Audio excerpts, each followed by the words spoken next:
What's up, guys? I'm Ncaa31 here, bringing you Ncaa 13, a lab game here between myself and a guy on my friends list, a guy who's in one of the online dynasties I participate in, Mr. Anderlin83.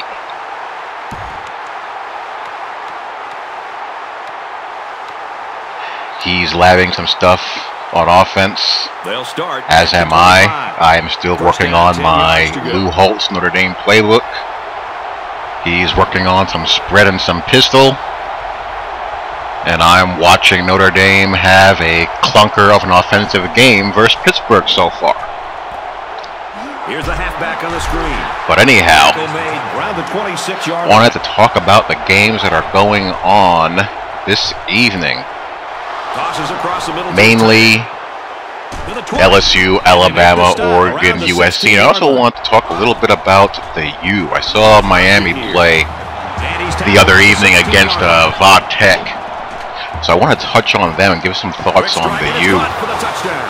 But as far as what's going down this evening, I also have Oklahoma State and K-State.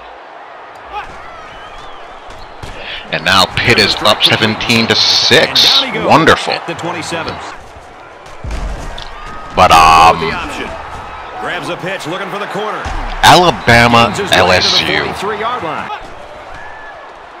Here's the option. Alabama, LSU. What to say about this game? I really don't see how LSU is going to move the ball. I mean, LSU makes Notre Dame's offense look like Oregon's. Runs it right, nice pickup. Ellington gets him. The thing about LSU that I don't understand is that, you know, their offensive line's a little bit shaky. It's not the greatest offensive line on earth. It's not the worst, but it could be better. They're about 4 or 5 deep at tailback. Historically, they do send receivers to the NFL. I mean, they haven't produced any stars, but, you know, they at least produce guys that stick around the league. But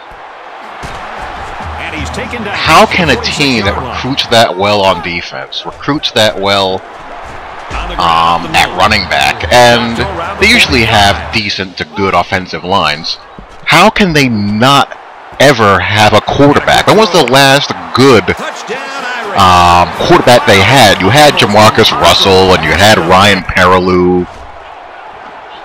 You had Jordan Jefferson roll through there. I mean, he wasn't that good at all, in my opinion. I mean, their quarterback play is just awful. And their offense as a whole just has no plan to it. It's one thing to be a bad offense, but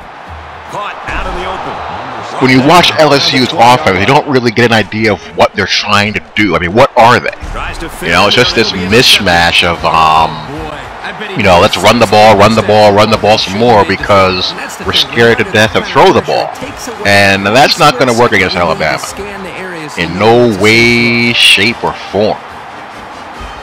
So I really don't see how they're going to get it done offensively in order to keep that game competitive and not just turn the game over entirely to their defense. I mean, Alabama offensively can do some things at least. McCarron is as efficient as you can get. They have a great offensive line that keeps them in one piece. And they can run the ball. And defensively, they're, you know, your typical Alabama type of defense. They're not the greatest on the edges, but they're so good up front, it doesn't matter. I mean, their defensive line is always bringing them to the point of attack, and they always have their linebackers running free. So it doesn't really expose what minor deficiencies they have. And Alabama right now is at a point where, you know, all of the great programs of recent memory, you know, have been. Nebraska in the mid to late 90s. Slings it to his fullback. The U in the early 2000s, USC in the mid 2000s. You know, you get to a point where you're almost on autopilot.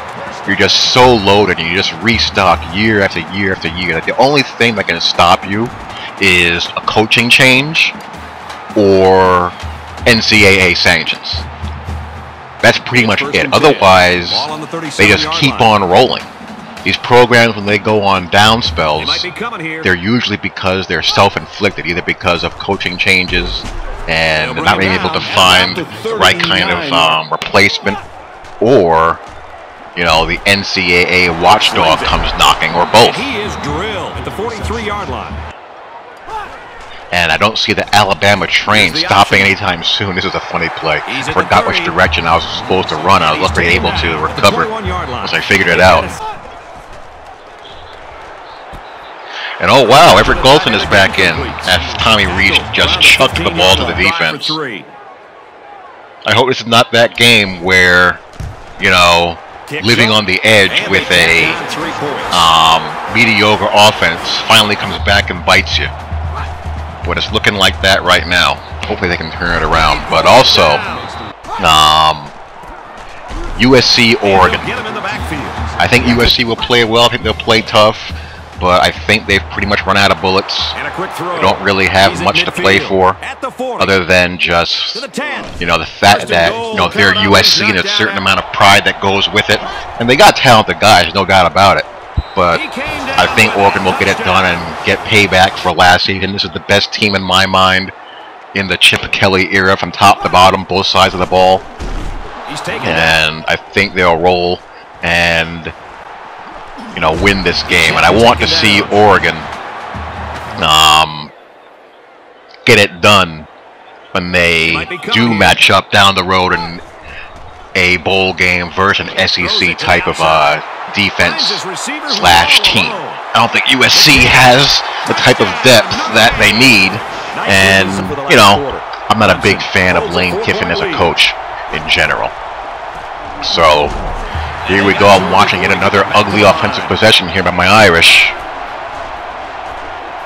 and I think K-State will take care of Okie State. But let me spend the rest of the time talking about the U. The University of Miami, the Miami Hurricanes. You know, to me, college football is as most fun when the Florida schools are good, and the traditional powers like, you know, Notre Dame, Michigan, Nebraska, Ohio State, USC, blah blah blah, are all relevant. And it's impossible to get them all relevant and good at the same time. Things go in cycles, but as many of them as possible that are good at the same time is just, in general, I think, good for the sport and makes the sport more fun. And, you know, watching Miami play, you know, the thing that stands out about them is that they have just so much youth on that team. So much youth. They're playing so many true freshmen, redshirt freshmen, and true sophomores.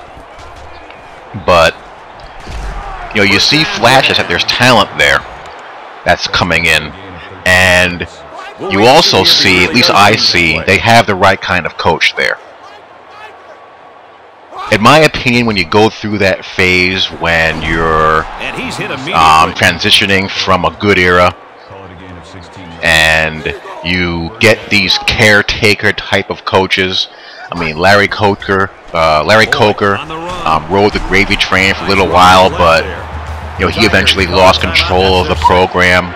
And then you hired Randy Shannon, who was he was a pretty nondescript caretaker, babysitter, quote unquote, clean the program up type of coach. Those type of coaches, they never succeed. They never succeed. They don't recruit well.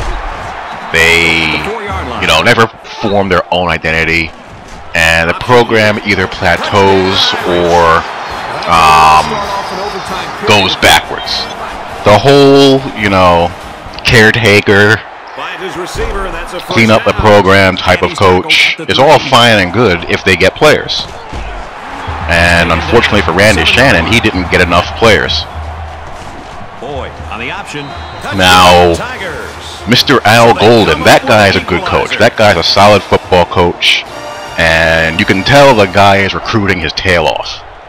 I just, you know, hope for the program's sake that the NCAA sanctions that are going to be coming aren't too severe, and they're able to give him a good shot at building that program back up again. Because like I said, as many of the traditional powers, as many of the Florida schools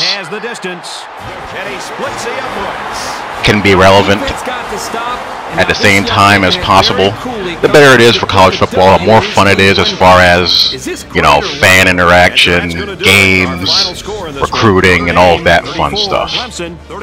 I'd love to see Notre Dame, Miami, if they're going to be playing again on an annual basis, What do you got for us? Well, what can you say? Return back to the level that it was in the 80s and early 90s. Has got to be disappointed with this outcome, but they did show great. That'll make for some fun stuff.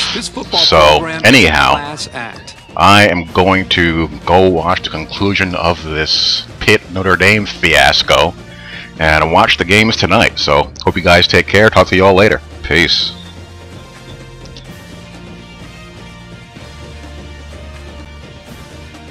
And for Slaughter, he'll walk out of here with the Player of the Game award.